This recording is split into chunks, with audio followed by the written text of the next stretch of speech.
Hey everyone, welcome back to Mitch's Miniature Corner.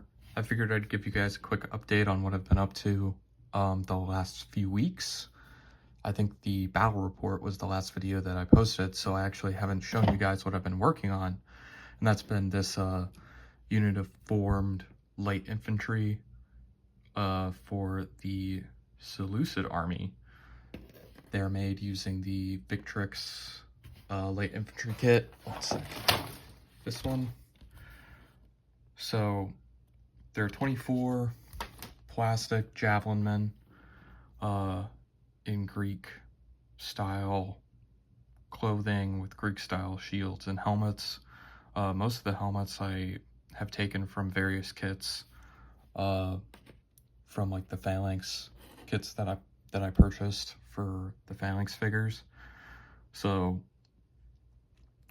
I was able to kit bash a little bit, but they're mainly just going to be representing the various Clicians, Phrygians, Paphlagonians, all the various peoples of the Seleucid Empire that would have been pressed into service as light infantry during times of war.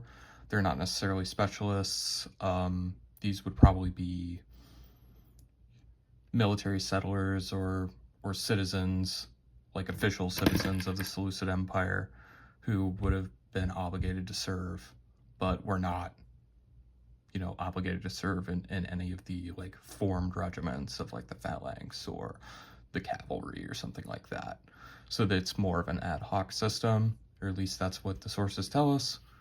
And these guys are representing that. So they would either be citizens pressed into service or tributary states providing troops to the Seleucid Empire. So that's kind of what these guys are representing. They're just armed with a sidearm, a shield, and a javelin, and a few of them have helmets. And that's pretty much it.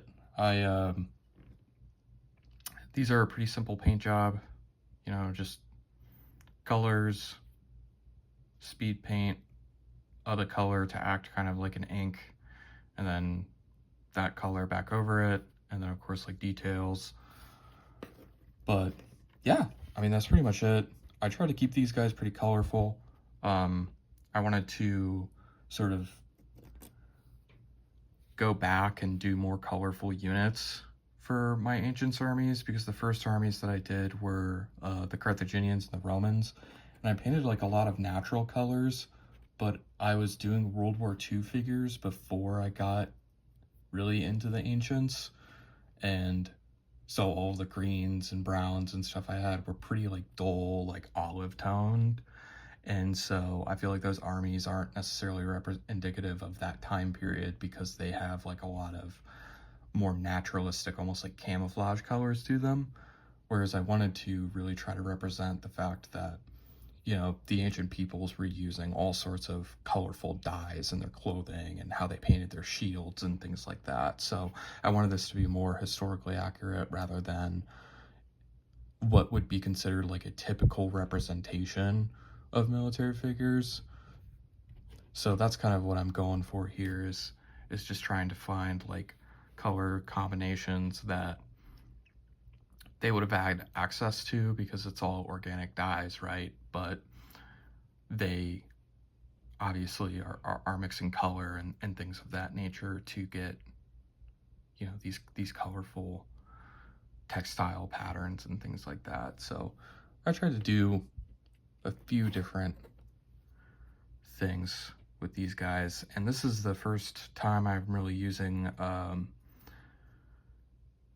completely the speed paints from Army Painter rather than Agrax Earthshade to finish off the model. I think that it turned out pretty good, especially on the ivory tunics. I really do like how that turned out. It keeps their base color a lot more intact than the Agrax. I feel like the Agrax would make this read more as like a light brown rather than the ivory color that it got from that speed paint. So I think it just makes it look more naturalistic and more accurate to the color. I mean, they, at least to me, look more real than figures I've done in the past, where it's just been base coat, Agrax everything, go back over with the color. So I'm pretty happy with how they turned out. I really like the yellow tunics. I only did 2 yellow tunics, but I really think they look nice. And that was simply just a light gray, the light gray Vallejo primer, and then the Army Painter Speed Paint yellow over it. And I think that looks awesome.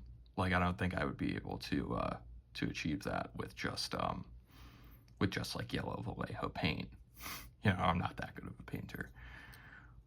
But that's what I've finished. And what's next is, you know, summer's almost over. So what's going on with Seleucid summer? Is it going to continue into September? Well, for a little while. I've got these Persian spearmen, armored Persian spearmen kit from Victrix. I've been assembling them. And these guys are going to be more of like Therophoroi, which are essentially like shield bearers, because Thoros means door in Greek. So they're kind of meant to be like medium infantry, like armored infantry that are carrying a shield. That's more in the Celtic style. I think what I'm going to do with these guys, though, is because they're more Eastern, they're going to have a hoplon that comes in the kit, and maybe I'll sprinkle in a few of the other shields that come in the kit. But they're going to essentially serve in my army as like the Therophoroi. So they're just going to stand on the end of the phalanx with their shields and make sure that, you know, it hopefully doesn't get enveloped, which is what they did in history.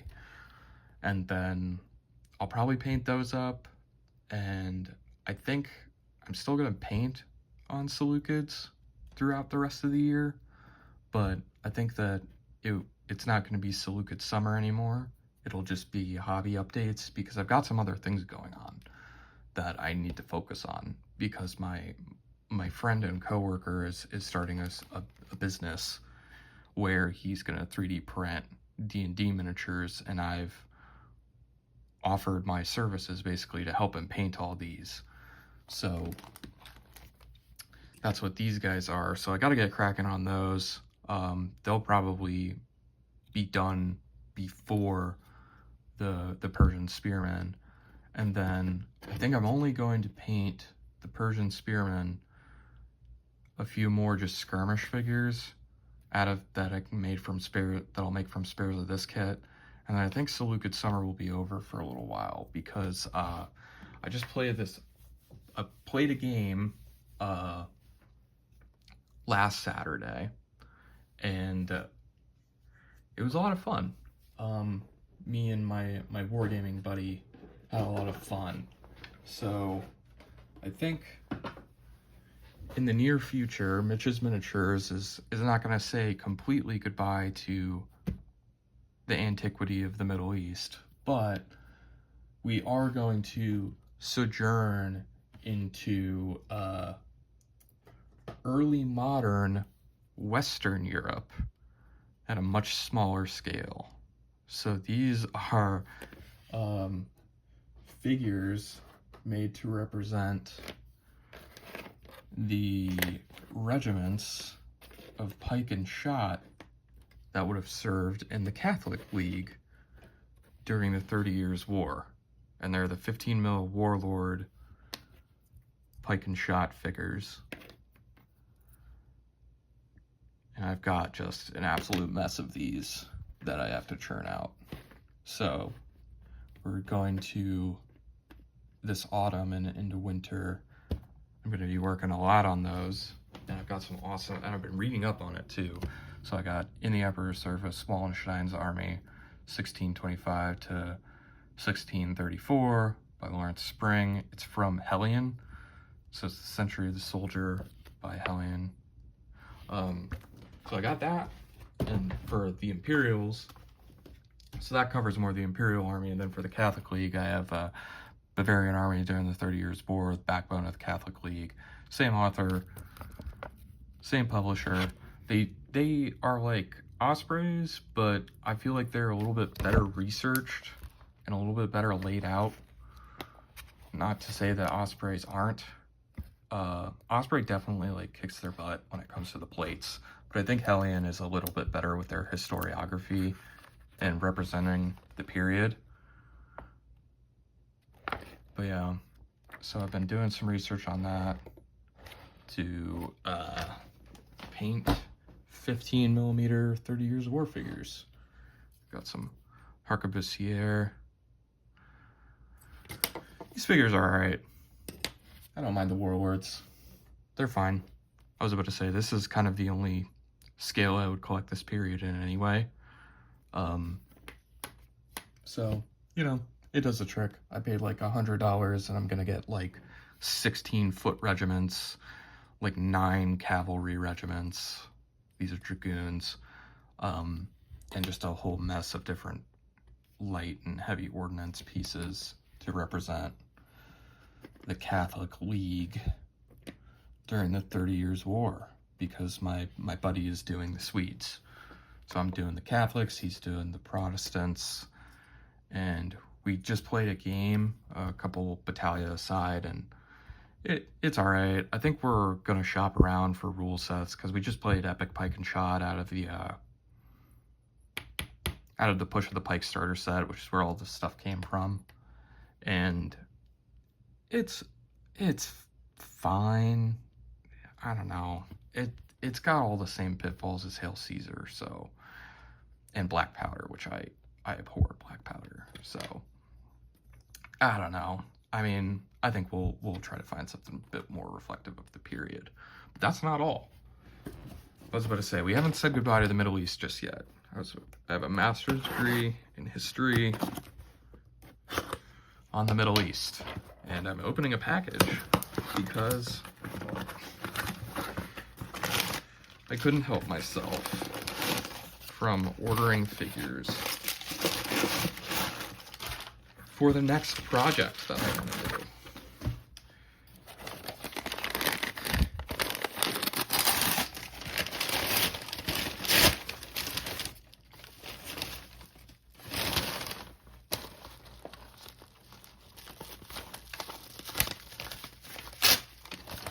I apologize, this is just a lot of dead air. If I was smarter, I would have done this off camera, but here we are. We aren't leaving the Middle East entirely behind. We are going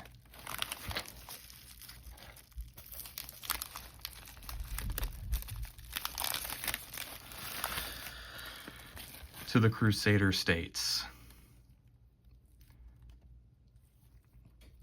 These are obviously 3D printed figures that I'm going to use to represent a collection of figures to be used for the county of Antioch, the kingdom of Jerusalem, county of Tripoli. Yeah, it's like a bishop. he's got the Bible, and he's like giving a sermon before or during battle. And I saw these on eBay, actually, of all places, and I was like, oh yeah, because I always knew I wanted to do kind of a medieval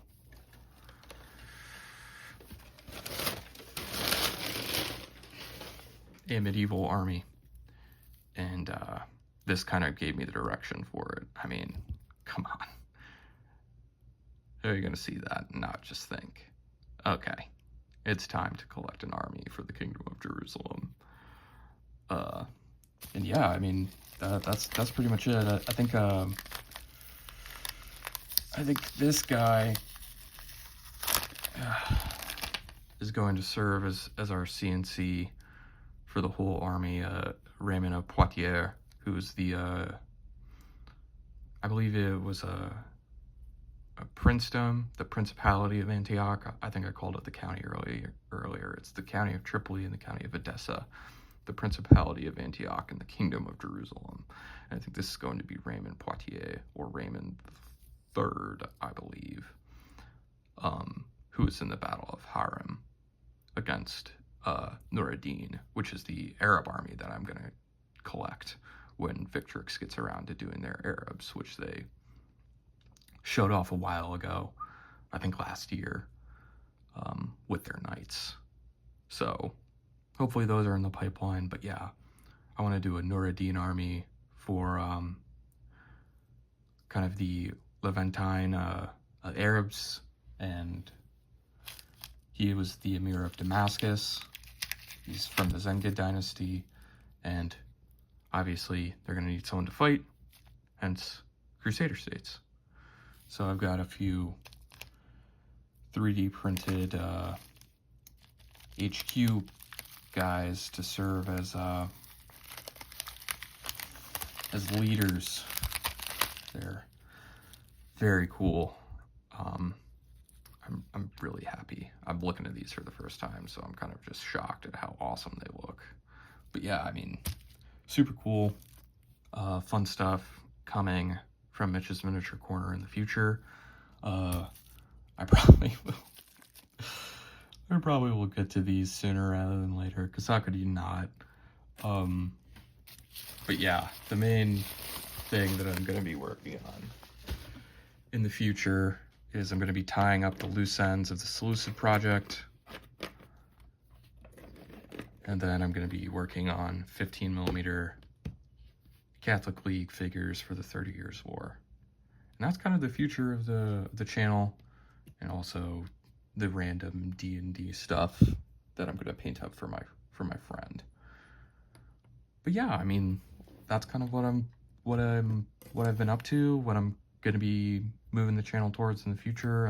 I hope you stay tuned and are along for this ride with me. I've been having a lot of fun posting on here and watching all your guys' videos and commenting and seeing what all you guys are up to. It's been a good time to be in this community. So, parting shot, one last look at what I've been up to.